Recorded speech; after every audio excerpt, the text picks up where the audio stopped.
evening and welcome to Direct Line. I'm your host, Terrence Micus. He's served in the United States Congress as a certified public accountant. He's written a book entitled Unaccountable Congress, addressing what he sees as reckless spending in Washington. And he's been an avid pro-life supporter fighting for the rights of the unborn. But when he became president of the Albanian American Civic League about a decade ago, Hudson Valley resident Joe DioGuardi was thrust into a role that has taken him to the front lines in his stand to fight for those who are being oppressed. Tonight will be your direct line to former Congressman Joe DioGuardi as we discuss his recent trip to Kosova, Yugoslavia, and find out what the situation is really like there. Joe, it's good to see you. Nice to be back. Just before we go on, I want to again welcome our Westchester County guests that are joining us for this month, and Rockland County guests, and of course, Dutchess, Orange, Ulster, and Putnam. We always are glad that you're here with us. You've been fighting for causes out on the front lines with energy that has been amazing to your pros and your opponents for years. But this one's been different for you, hasn't it? I mean, the atrocities that you've seen. I know the pro-life issue and the partial birth abortion has been a strong thing for you, but this has been a tough one for you, hasn't it? It just kind of exploded on the scene. Well, I brought this issue, the issue of Kosova and some of the most egregious human rights violations. You say Kosova because it's no longer Kosovo, as people say. That's what the Serbs use. It's really Kosova. The Albanians call it Kosova. And they don't believe it's part of Yugoslavia, by the way. Yes. They're going for their own state. In fact, that's one of the reasons I brought this nice bumper sticker over there, Independence for Kosova, the only way to peace and stability in the Balkans. Okay. This issue is not just for the Kosovars, it's for peace in the Balkans, and the Balkans is of vital interest to the United States of America. But Terrence, I brought this issue to Congress in 1986. It's an unbelievable story. You know how congressmen raise money at birthday parties? Well, on my first... Hey, today's your birthday too, right? It is. I don't just want to say happy birthday to you, but go ahead. But on my birthday, my first birthday as a congressman in 1985, some Albanians who came with one of my friends, another ethnic group, overheard my father speaking Albanian to his younger sister. And it was amazing. They came to me and said, "How is your father speaking Albanian?" And I explained that while he was born in Italy, that 500 years before, his people, my people, fled the Ottoman Turks because they didn't want to be part of an empire that would take away their Christian religion and do so many other things. And at that time, though, you were going to Congress to fight for other things. In your mind, you weren't thinking this. How long did it take you to say, you know, this is a cause that I really think I want to throw myself into, because the commitment is big time? Well, it didn't take too long, because the next day after that birthday party, 20 Albanians from Kosova came to my house in New Rochelle to tell me about a place I never heard of, Kosova. And when I went to Congress, I found out that very, very few senators or House members knew about it. Tom Lantos did, Hungarian Democrat, born over there. He knew it. Ben Gilman knew it because he was international relations, but very few people knew it. At that point, I was working actively on the Soviet Jewry issue, working with Tom Lantos on the rights for the people of Tibet. And then what I did in talking to Lantos is say, why can't we add this one to the Congressional Human Rights Caucus? And what they usually say is, Joe, I mean, I know it's an important issue, but how much can we spread ourselves? Many of the critics say, how far can we go into all these countries and be the peacekeeper of everything? So you have to lobby your own members. So I had to make the case, because these Albanians every week would send me horrific pictures. You think back in 85, back in 85, 86. Of people just sliced. Once Tito died in 1980. Explain to Tito who Tito is. Tito was the head of Yugoslavia. He was the one, half Croatian, married to a Serb, who saw that ultranationalism would kill Yugoslavia, so he created a balance. Fearing that the Serbs were the most nationalistic, he gave the Albanians status as what they called then an autonomous province. Right. Equal in status to Serbia. Right. Equal vote in the 8-person confederal presidency, everything. As soon as Tito died, the Serbs came in and took it away. And then finally in 1989 with Milosevic, actually walked in with tanks and took everything away from Kosova. Its parliament, its schools, its hospitals. For 10 years, Kosova, until the bombing, was an apartheid, was another Warsaw ghetto in the middle of Europe. Let me ask you something. But at that time, when Tito died, what caused him to think that the Albanians, was it just history upon history of teaching that the only pure race is their race? What caused him to think that the Albanians were going to be any threat to them? It wasn't the Albanians that were the threat. He knew that the Serbs would be a threat to the Albanians, because he had seen that even before World War II, there were ultra-nationalist Serbs that were saying, we must take over Kosova, we must integrate the Albanians into our society and literally treat them not as a separate culture or nation, but as a subgroup of the Serbian state. And Albanians resisted that because this has been their land for 10,000 years. Yes. When you talk about Congress and lobbying, that was in 1985. That was a long time ago. Only recently have people in the United States even thought about any atrocities going on over there. It's like East Timor. People are not aware of all the problems until they hit the news. But you've been trying to run, you ran for Congress a number of times. This is what I find so interesting. And you won, and then you were defeated in a couple of primaries. Right, and I've used this issue. You've used this, human rights. But it's important. But the thing that's interesting is that some people lose that election, and they just kind of go on to something else. In your heart, it seems that there's such a fighting spirit. You're doing this now, a lobbyist, non-paid, as a citizen, for the Albanian American Civic League, traveling all over the country and the world to get this issue going. And not too long ago, back in May of 1998, May 6th, you actually went before the Senate and pushed them, just a few months after the bombing, to say this is a NATO issue. You're almost prophetic in that. Well, I felt that our foreign policy was failing so miserably that I had to get in front of the Senate Foreign Relations Committee and the House. In fact, I did both. But it was in the Senate that I faced off with Senator Biden, who had not seen it this way. In fact, he became a big champion of the bombing, and it was really that hearing, I believe, that turned the corner. Let's take a look at that clip, and then we'll set it up here that you were kind of really pushing into him, saying, what are we doing? We're not consistent. We're saying we're a human rights country, and we're not addressing it. Either we are or we aren't. Let's take a look at that clip. We have today in Kosova some of the most egregious examples of violations of those human rights. In fact, Senator Biden, during that hearing that you held, and it was a wonderful hearing, it was the first time that you got all groups together to talk about the problem, I had to fly in reports from the Council on Human Rights from Pristina and other places, litanies of horror. I don't have to do that today. You know why? All you have to do is read your own U.S. country report from the State Department. Here it is, the 1997 edition. But if you read the last 5 years, you can't believe the litany of horrors in here against the Albanian people of Kosova. What are we waiting for? How many people have been killed and brutally tortured and detained and disappeared? Every criteria they use has been violated. Why is there such a disconnect between those egregious violations and our professed adherence to human rights when it comes to foreign policy? Is there another deal in the wind? Perhaps you didn't ask the right questions to Ambassador Gelbard. Are we placating Russia for some reason? They're always there supporting their first cousins, the Serbs. That's where the Serbs came from in the 6th century AD, from the Ukraine. We know they're blood brothers, or at least blood cousins. They're always there supporting them. But what has Russia done for us in Iran, Iraq, and China, and so many other places? They don't support us. Why are we giving such deference to Russia? Why are we even considering a contact group at this point, including Russia? This is an issue that should be led by the United States of America in the NATO milieu, without Russia. This is where it belongs. That is what solved Bosnia.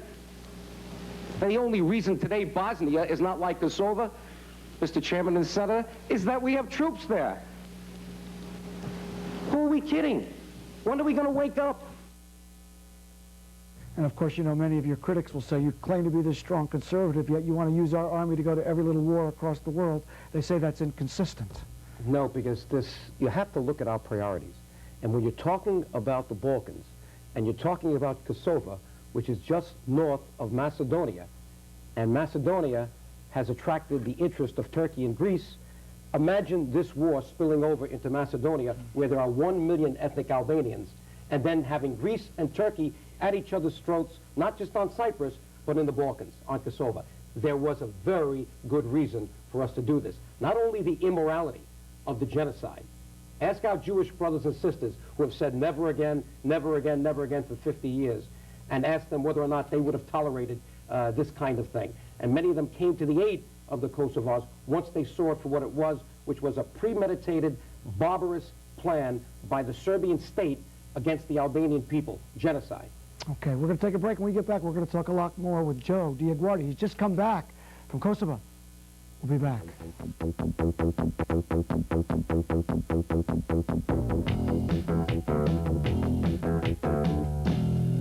Welcome back to Direct Line. Our guest, Joe DioGuardi, the head of the American Albanian Civic League and, of course, former congressman. And the clip we just showed when you were testifying before the Senate was in a way prophetic because you really took them on. And before that time, though the bombings had just started, it kind of catapulted you into a national presence. You were on CNN, Fox, all over. Right. People started really hearing that there are many Albanians over there, the atrocities that were going on, but there's many Albanians here that were really fearful right here in the Hudson Valley. Oh, yeah. We have in Westchester County alone about 10,000 Albanian-American families, mainly in Yonkers, and many in Putnam and in Dutchess County. And we've got refugees, because I remember when they came here, they called me. They know who I am. Back in 1990, I took Congressman Tom Lantos and Senator Bob Dole there to send a shot across Milosevic's bow. And he didn't want you there. At that point, he was really upset. You were actually banned from the country, weren't you? They passed a law in the Serbian parliament that I could not come back to Kosova. In fact, I just returned just a few weeks ago. Yes, that's why we have you on here, because it's very fascinating to our viewers. What we're going to do is put up a number and a website that people could get in contact with you if they're interested at all in helping the cause. It's right up there, the Albanian American Civic League, area code 914-762-5530. And the website is www.aacl.com. That's in Ossining, where I live. Ossining is the international headquarters of this independent volunteer lobby. And if anybody calls, I'll give them a copy of the bumper sticker and perhaps some the only way to peace and stability in the Balkans. And we have other things we can send them to. When I want to just talk about you going over there, but first I want to ask you when the actual settlement, and some people say it really wasn't a settlement, that Milosevic was just thrust into that and forced into it, but when a lot of the Albanians were coming back into their land and their homes, they were putting atrocities on some of the innocent people in the land they had just come from. How bad was that? Was it true? You mean retaliation against Serbs? Well, Albanians, by their nature, are not people who treat other people badly.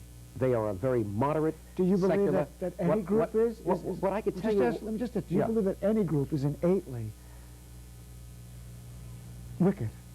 I don't think so, no. Okay, so you're not just saying... And the Serbian people are good people, too. They were misled, as Hitler misled the German people, with controlled media, false information. This is what Slobodan Milosevic did, using a Stalinist form of communism. He's also an ultranationalist, the worst of both forms. He poisoned the minds of the good Serbian people. When the Albanians... Most of them were just spending their time just trying to get their food on the table. Absolutely.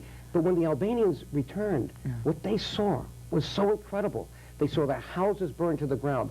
Family members still laying on the floor, burned to a crisp. And it's horrible. I mean, houses became crematoria. And you can imagine how they felt. But you're not justifying looking at 10 farmers sitting there not, just doing their own work, not even interested in this, just getting shot. No, absolutely that's not. What happened. And anybody whose hands are clean, that they're Serbs, the Albanians have told me time and time again, stay here. We want to be a multi-ethnic state. We want to be a multi-religious state. But we do know that there was a premeditated plan in Serbia. And it was the army... And you army... brought that out in the Senate hearings also. In fact, there was a memo we found in 1937 written by the mentor of Milosevic. His name was Vaso Tribilovic, entitled The Expulsion of the Albanians. There was also a similar plan for Jews. There was this sense in the Serbian nation for years that it should be cleansed of everyone but Serbs. Very much like Adolf Hitler. Now, we didn't see it that way. Now, Albanians come back... Why didn't we see it that way? We didn't think it could happen again? I think, number one... enough in terms of the national scope? Number one, but number two, Americans don't hear much about the Balkans. So this individual was able to get away literally with murder for years, and our State Department didn't have enough pressure here. Don't forget how foreign policy works on anything. You need interest groups here to pressure the Congress, the House and Senate, into action. And when we formed a lobby representing the concerns and interests of 500,000 Albanian Americans, that's when we started to get some action. And that's when you started to get a lot of publicity, and you've been all over. You've been lobbying many places. One of the places you lobbied was the Pope. Yes. You went up and were able, because of your visibility now and because of the atrocities, the Pope actually met with you. Yes. And you were able to present to him a number of things, including a book. We have a shot of that, not a clip, We have a shot of you meeting with the Pope. We're going to put that up now, and then you can explain it for our audience, okay? That was a recent trip on my way to Albania to see the refugees in the camps. We decided to visit with the Pope and tell him about the Albanian people. Here it is. There's the cross, and Christ on the cross between you. It's an image. It's almost a kind of a interesting image of him hanging between your two heads there. But look at that book. That book has the Albanian flag and the Israeli flag. That book makes the case, and we handed out 10,000 copies of that book in the Jewish communities worldwide. The connection between the Jewish people and the Albanian people. Many people didn't know that every Jew who fled over the border of Yugoslavia into Albania and Kosova, because in those days the Italians were occupying it, was saved. It's the only nation in Europe that could say that every Jew was saved. 2,000. What did you talk to the Pope about? I know that you're planning, he's invited you back, and you're also planning a multi-religious prayer service. The new Archbishop of Kosova is Bishop Mark Sopi, and he's invited me and my wife Shirley to return to an outdoor mass on October the 3rd to pray for the future of Kosovo. So you'll be heading back there in a matter of weeks. And I invite Albanians who want to join me to call me, and perhaps we can make that a public pilgrimage back to Kosovo. What is the state right now in that country? Okay. It's amazing. I was there 9 years ago, couldn't get there because of Mr. Milosevic. I walked there back to the Grand Hotel where Congressman Lantos and I saw them beating up the people who came to see us. And now you see the outdoor cafes, the people walking on the streets. I mean, everything is not all well in Kosovo because you see many houses that are burned, especially in the rural areas. But you could feel the freedom in the air. The people are happy. They are optimistic. They want their freedom, and they want self-determination. They want independence. Well, I don't want to be too melodramatic here, but there's one family, of course, that isn't happy. We're going to put a shot of it. A whole family wiped out. You said at the grave site there, 45 people, members, 6-month-old babies, just killed. Pregnant woman. Let's just look at that, and we'll talk about that. 7 of his brothers. Right there. I met with the remaining brother, Rifat Jashari, and this is the family in Drenica where the whole campaign by Milosevic started in earnest in February of 1998. This is just after Ambassador Gelbard made that big mistake calling the Kosovo Liberation Army a terrorist group when it had never been listed. And we had to challenge him in another hearing with Congressman Gilman. But that gave Milosevic the green light to go in and attack the Jashari family because they were one of the families that formed the Kosovo Liberation Army. They didn't attack them. They wiped them out, man, woman, child, and killed them. And leveled the compound, the houses.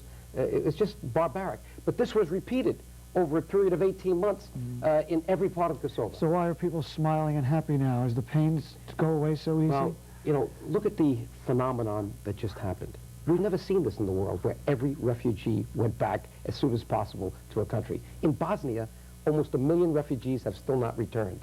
In Kosovo, everyone's returned. Why? These people have a strong attachment to their land, their culture, their language, and they want now to live in a free, democratic society. And we'll be right back with Joe DioGuardi. Stay with us.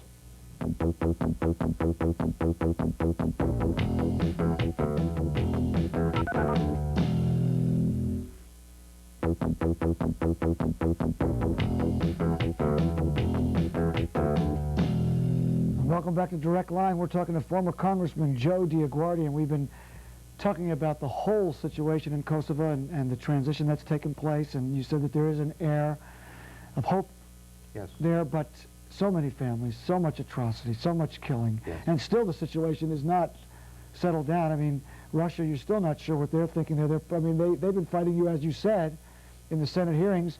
They fought all the way up till they're fighting still. Right, and even now they're trying to define a separate zone for themselves, which would literally undermine the whole security of Kosovo. Look what it did to Bosnia. The reason why many Bosnians didn't return was because of the Russian presence. So we have to be very careful of that. What do you think that the Russian presence is? Well, they just feel that because they're so united through history that they just will never in any way? Well, in the case of Kosovo, we know that there were mercenaries from Russia called the Tsar's Wolves that joined with these paramilitary criminals that were let out of jails in Belgrade to do these atrocities. And they were told, take everything you want, take the booty, the loot, the gold that they have on their bodies. So they were there, in effect, for personal gain. Now, imagine coming back and seeing your houses destroyed, all the things taken, families dead. You can imagine the feelings that Albanians have right now against the Russians. But right now you went there and you went into some refugee camps. You really dealt with people. There were smiles on their faces. We have one picture of you in a refugee camp. And we're going to take a look at With that, the explain kids. it to the Many kids, don't forget. And the kids are the people with hope. Oh, I mean, and they've if you seen see such atrocities at this point. And if you see the youthful nature of the population of Kosova, it's the highest birth rate in Europe. So the average ages of the whole country is in the mid-20s someplace. Okay, here's the picture. It's a country with a future. Where exactly was this? This was in a refugee camp in Albania. Don't forget, the refugee camps were in Albania and Macedonia. Right. This was a trip before this. I could not get into Kosova, but here I went to Albania to see them because I wanted to see firsthand what was going on and report back to Congressman Gilman, as I'm doing now with this trip. In fact, in a couple of days, I'll have my report done. I'm going to see Ben Gilman, and I'm going to urge him to have hearings on Kosova, the future of Kosova. And that's Congressman Ben Gilman, who represents the 20th Congressional District. Yes. And, Well, we have a big problem right now because the UN is not operating fast enough. The United States has deferred to the UN now. But a lot of people in Congress, many of your colleagues, many conservative colleagues, do not like the UN. It seems like you made a switch on this with this particular I haven't. I've always said we should not have this issue in the UN. It should be in NATO. And that's ultimately what happened. But now what's happened, because Clinton has been criticized so heavily, especially by my colleagues, the conservative Republicans, for having spent so much money on the war, we had to take the lead. Do you disagree with your colleagues on this? Well, I disagree because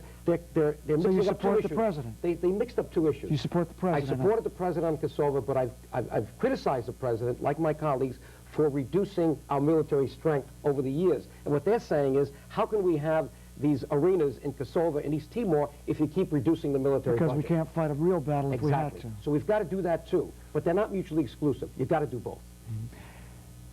You want people, of course, in the Hudson Valley, from Orange and Ulster and Dutchess, Putnam, Rockland, Westchester, all those counties, if they have an interest, to contact you, to be involved. The process Get more isn't done. information? The situation is not done. It's not The done. situation is in the process.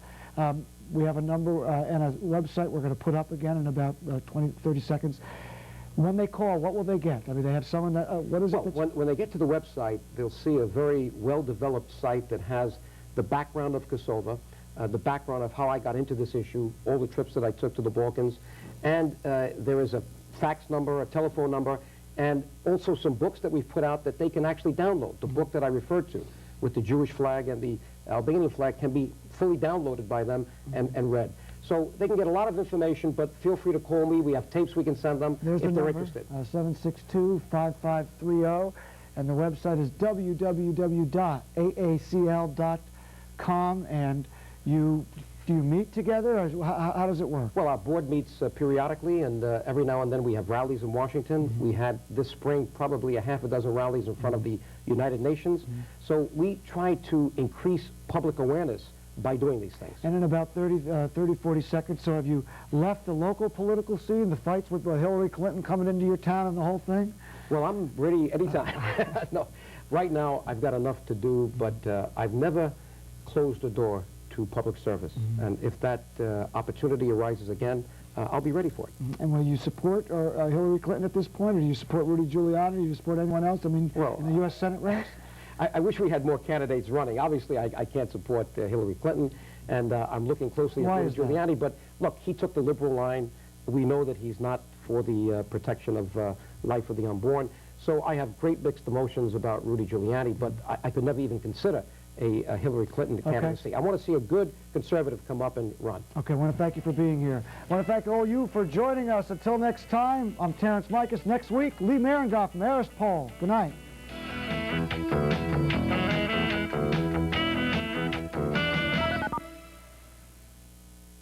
Westchester. Hello, welcome to Newsmakers. I'm Mary Calvi. Each week on Newsmakers, we take an in-depth look at one of the week's top news stories. Today, the crisis in Kosovo. NATO airstrikes have pounded the Serb area in Yugoslavia. President Clinton is still ruling out sending ground troops into Yugoslavia, but on Capitol Hill, even some members of his party think it's time.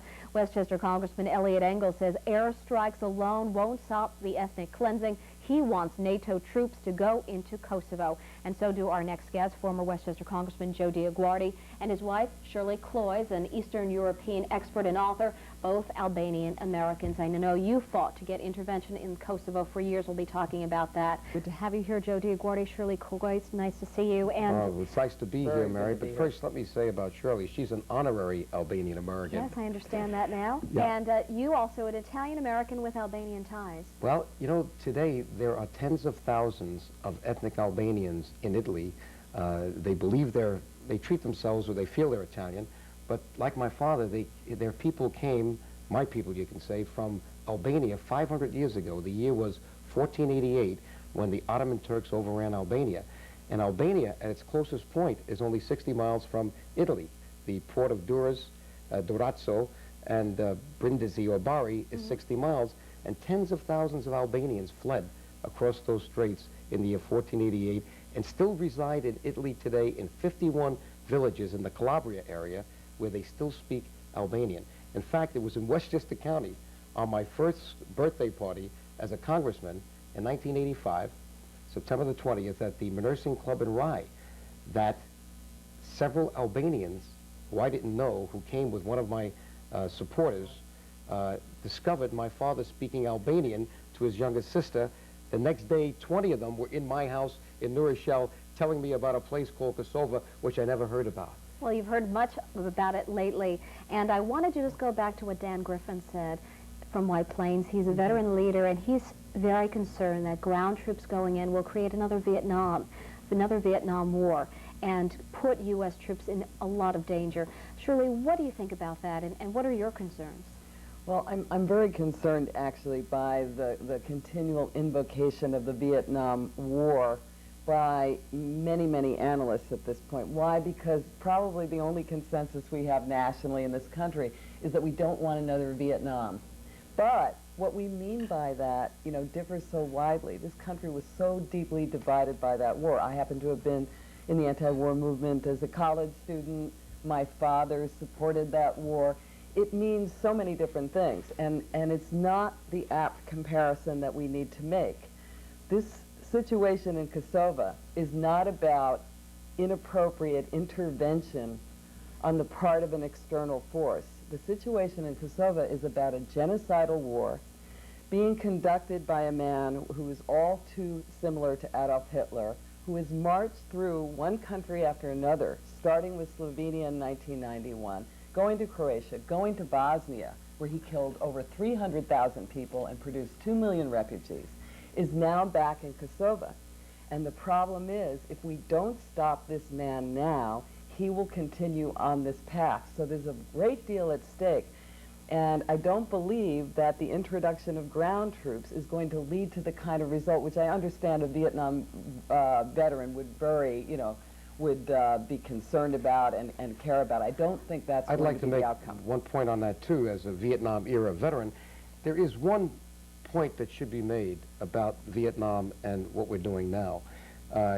We don't want to repeat what we did in Vietnam, where the enemy had the will to win and was going all the way, and we were trying to get them to surrender to us.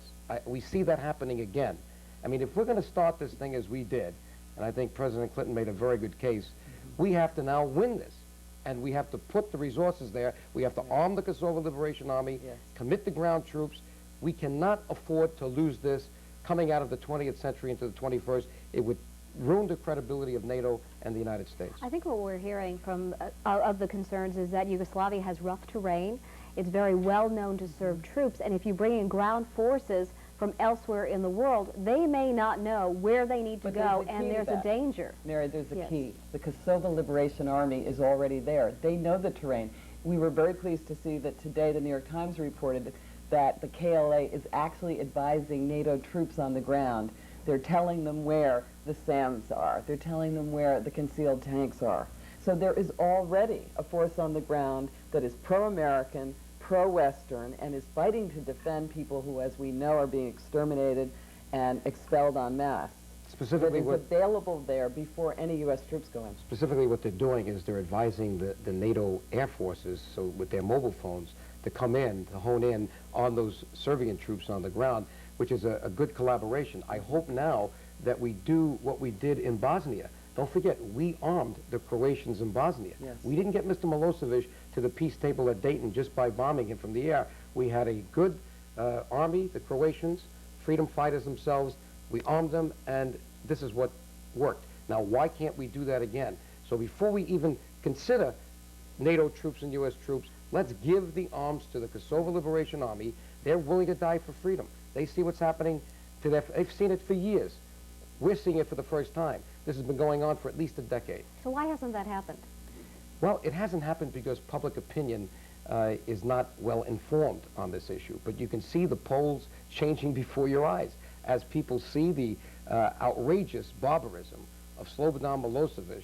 The polls are now changing. They certainly now, we have a majority of people who support what the president has done so far, the airstrikes. I mean, before this, that was uncertain too.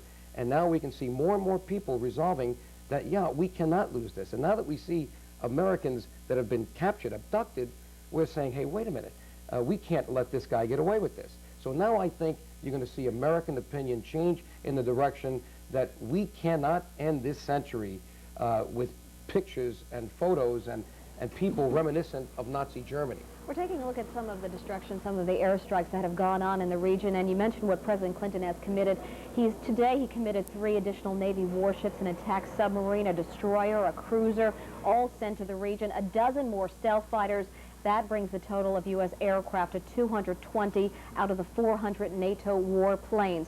Is that enough when we talk about equipment that needs to go to the region, or does more need to be committed? I'm not a military expert, but I do know that the escalation of the military effort is absolutely imperative. You know, a few days ago there was a lot of hand-wringing within the NATO alliance about were we going to, you know, proceed to phase 3. We absolutely have to, and I think we should make no distinctions. For instance, we talked about not bombing the presidential palace where Mr. Milosevic resides with his Rembrandt on the first floor. I find this positively obscene in light of the fact that there are now 600,000 people that are wandering around the Balkans searching for, you know, refuge. And we also should be seriously considering not having a discussion within NATO, but proceeding with bombing the television satellite communication system. Because, Totally controlled by him. yes, Milosevic, Joe is right, has wielded his own tyranny over his own population through the instrument of the television set. That's how he began his wars. That's how he whipped up this nationalist fury based on a platform of anti-Albanian racism before he marched into Bosnia. So we should be proceeding with this, with all this back. For those people who don't know how this began, can you give them a simplified version of what is going on, why this is going on? Yes. What century would you like me to start Yeah, with? this is difficult.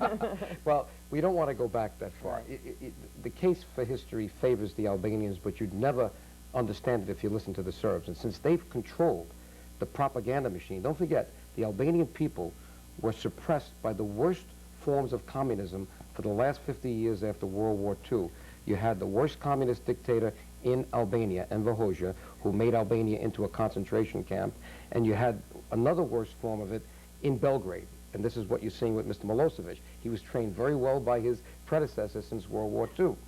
So this is a problem because what has happened while the Albanian people were suppressed, Serbian academia, Serbian politicians, Serbian journalists were running around the world revising Balkan history.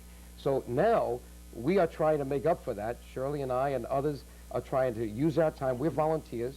We formed this Albanian American Civic League as an advocacy, or as an advocate, a voice for the Albanian people in Washington, the legislative and executive branches, and around the world. We travel often. So we now have to make sure that the American people know what this is all about. Now, rather than go back to the last century or to World War II, let's just focus since 1974.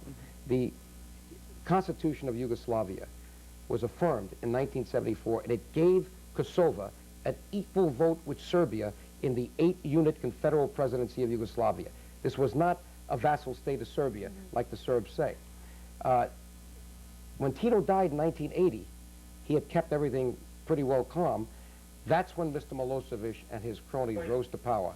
And that's when we had the problems. They started to oppress the Albanians brutally. By 1989, 600,000 of the 2 million Albanians were put through police process in one way or the other. Our State Department knew that. In 1989, he marches into Kosova, before Slovenia and Croatia, takes away everything the Albanians had, their parliament, their jobs, their schools, their hospitals, and since then he went to Slovenia, Croatia, Bosnia, and now he's back for his biggest prize, Kosova. This man is the worst of two worlds. He's an ultra-nationalist Nazi. We know that because the way he's bonded with the ultra-nationalists in Russia, like Mr. Zyganov, and he's a Stalinist communist, the last vestiges of it in Europe today. And we know that because he controls everything, the press, the army, the schools. So basically, we are facing a regime here which is medieval. When he talks about 14th century, because he wants to claim, you know, Kosova based on some war they lost in 1389, President Clinton's right. We cannot go back to medieval values. That's where he is. We have to bring Europe, a free Europe, a united Europe, a prosperous Europe, a democratic Europe, into the 21st century with us, and it has to be without Slobodan Milosevic and a Kosova that's an independent state. The Kosovars want democracy. They look to the West. The Serbs in this regime, they don't want democracy. They want communism. They're looking to Russia. We're going to talk more about this topic in just a moment, but we're going to take a quick break just right now, and we'll be back with much more of Newsmakers right after this.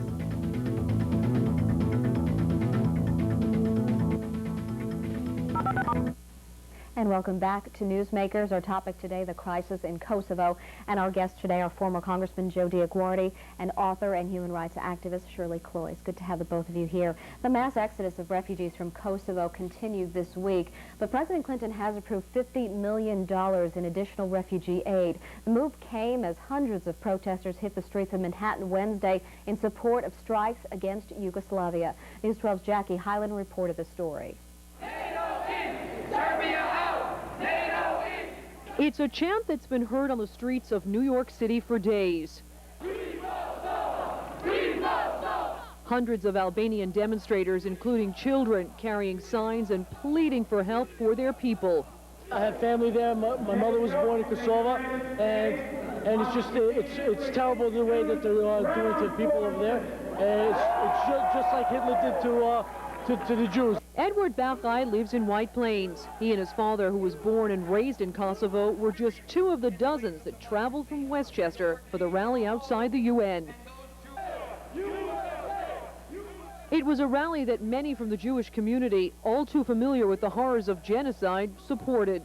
If the Holocaust means anything, we have to remember that silence can kill. This is not just another protest. For these people, it is an urgent cry for help to save their country and the thousands of Albanians that have been forced from their homes, and even worse, slaughtered. They're not even telling about what's going on, so the women down there and the girls, they're stopping teenage girls, they're keeping them behind, separating from, you know, them from their families, and you tell me, what are they keeping them behind for? We feel the tragedy deep in our souls. It's a tragedy that NATO is trying to end with airstrikes, but now many in the Albanian community are hoping that NATO will intensify its campaign to include ground troops. In Manhattan, Jackie Hyland, News 12 Westchester. And there is much concern from families right here in Westchester who have relatives who were living in Kosovo or who now have fled to neighboring countries. And if we can talk about the refugees, I know that you met with refugees earlier, and what is the concern for them? Is that there are no homes now, their villages have been destroyed? I'm sure this is a very tragic situation for them. Refugees have been streaming over the border from Kosovo to northern Albania for some time now, and Shirley and I went last August and September to Albania to see what was going on. We wanted to visit also the camps of the Kosovo Liberation Army to see what was going on there, to see how they were organized, but mainly it was to visit the refugees. So we hired a helicopter from Tirana, the capital of Albania, and flew over these magnificent tall mountains in Albania to the northern part. And it was, on the one hand, disgusting to see so many people just dispossessed. What we're watching now is refugees of just yesterday and the day before who are really there without, sometimes some of them don't have shoes on their feet. Mary, the situation is horrifying. I mean, they were just told to leave their houses and go at gunpoint. They were marched to trains, and it's very, very shocking and sad to have to see the specter of trains going across Europe again. getting rid of those who, you know, would otherwise be exterminated on the ground. The cities are in flames. All of the archives of the Albanian nation are being burned. There are dead bodies everywhere. The litany of horrors is incredible. And one of the things that I'll never forget, when we were on our way to Albania, and the trip that Joe just described, we met with Emma Bonino, the head human rights commissioner for the European Commission. And she said at the time, when I asked her, she said, we don't need to deal with the humanitarian side, disaster relief. We have that in place. What we need now is a political solution so that we don't have to go to that point. I'll never forget her words, because no one anticipated, we could have told them, but no one anticipated the scope of this tragedy. So while the UNHCR is there, and Catholic Relief Services is there, and World Vision, and Red Cross, and the list goes on, Save the Children, they do not have all of the supplies, and certainly they don't have the temporary housing in place. I learned today that the numbers are now up over 600,000. What they don't have is, right now, the management in place. I know that the money will come, and but just throwing a lot of money at it without figuring the organization and the management of this massive effort will not work. And I'm hoping that some of the best minds we have in the United States and the world are dealing with that. You can imagine the hygiene problems, the feeding problems. You're going to have hundreds of thousands of people sitting on hills. It might rain any time now over there. These train trips that Shirley referred to, it's just, this is Nazi Germany all over again. 3 babies were born on the trains. 3 people died. In the Times this morning, it was reported. This is human pictures that are just absolutely outrageous. The two of you are from Ossining, and there are many families that we've spoken to who have relatives who they have not been able to contact. And that is so frightening for a family not to know whether their family members are alive. They have no idea. Where are they? And I'm sure that you've been hearing from families well, we get all the calls time. day and night from Albanians all over the country. We have a website, and they picked that up, but Albanian Americans know Shirley and me very well because of the efforts in the past 10 years. And out of desperation, they're calling because they think that I have some contacts to find out where they are, and it's so sad. Very difficult situation. Don't know. The two of you have been committed to this situation for a long time, trying to get U.S. intervention and NATO intervention. You met with the Pope, and I wanted to talk about that because you said he really understood your cause and really knew what needed to be done. Well, you know, Pope John Paul II is from Eastern Europe, from Poland. He understands communism very well. He understands the Albanian people very well.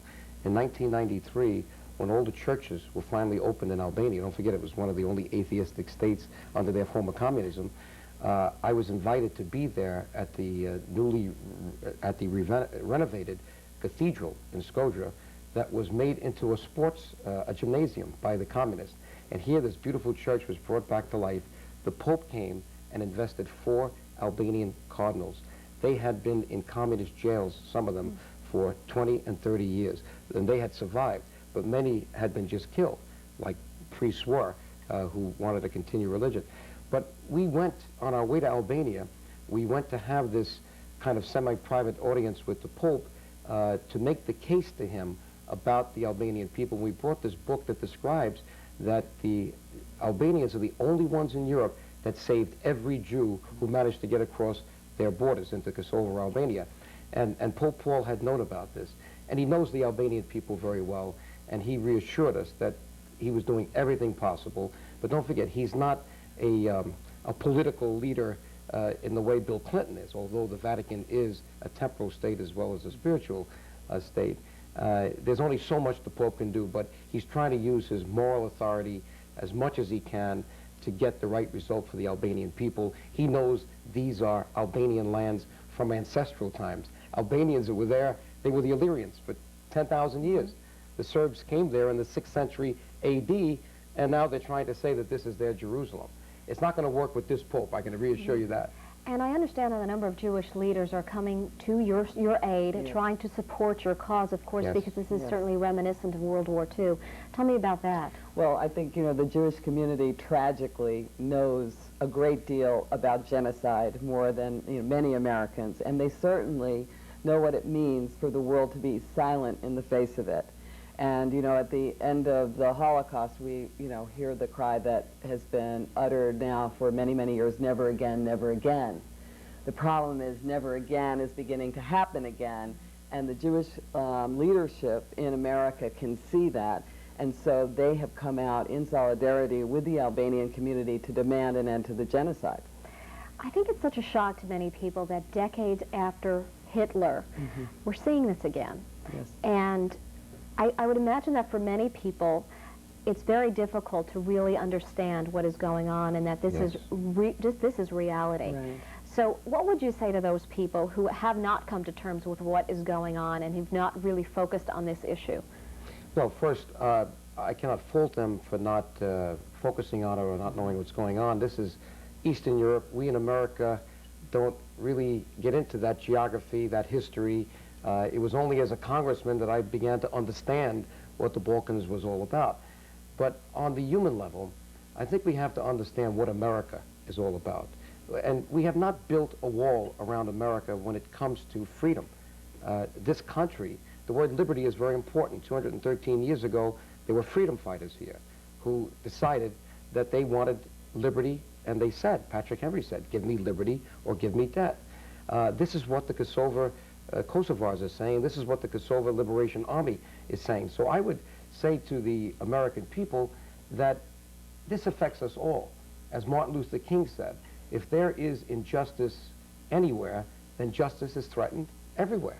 So we cannot allow the 20th century to close on a note that another two-bit dictator, another Adolf Hitler, has his way, and we have just tried to deal with him by appeasing him. I think he's now shown his true colors. We didn't deal with him properly when he walked into Kosovo in '89, or when he walked into Slovenia and Croatia and Bosnia, where we lost, by the way, Mary, 250,000 civilians, innocent people, because we acted 2 years too late. President Clinton knows that. We must act now with all of our force. We're quickly running out of time, less than a minute left, but how do you think this is going to end? My feeling is that we will apply the force that we need to finally eliminate Slobodan Milosevic's awesome capacity to do harm to innocent people. That's going on right now. But once we do that, then we're going to have to go back to the political realities that inform this conflict to begin with, and that is we're going to have independence for Kosovo. It is the major unresolved national question in the Balkans. All of the other former units of the former Yugoslavia that Joe has mentioned are now independent, and it is time for Kosovo to be independent as well, because you cannot have autonomy under conditions of genocide. And every referee should be returned to Kosovo. Shirley, Cloyes, Joe DioGuardi, thank you so much for being with us. Thank you, Mary. And keep us posted on the developments. And I'm afraid we are out of time, but thanks for joining us today here on Newsmakers.